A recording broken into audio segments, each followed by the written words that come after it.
Assalamu alaikum warahmatullah. We are in a madrasa. This is a Khagdi Etimkhana, and we came here to give the 3 bags of rice. This is the Imam of the madrasa. He wants to say something. Principal Principal. Principal সাহেব কিছু বলেন। আলহামদুলিল্লাহ, আমাদের মাদ্রাসার নাম হলো Jamia Karimia Arabia, খাগদি স্থানে অবস্থিত, মাদারীপুর এক জেলা সেকেন্ড আওতাধীন। এক সেকেন্ড এক সেকেন্ড আমাদের মাদ্রাসায় প্রতিদিনই 1 বছর চাল দরকার হয়। তা আমাদের ভাই এমন মতো চাল নিয়ে আসছে যখন চাল একেবারেই ছিল না।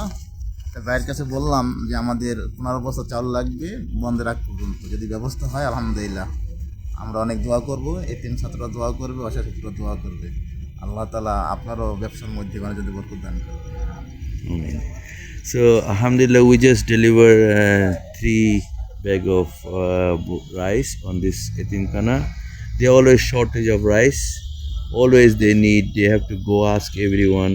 There's a lot of students here, and they are very grateful, very grateful. Alhamdulillah.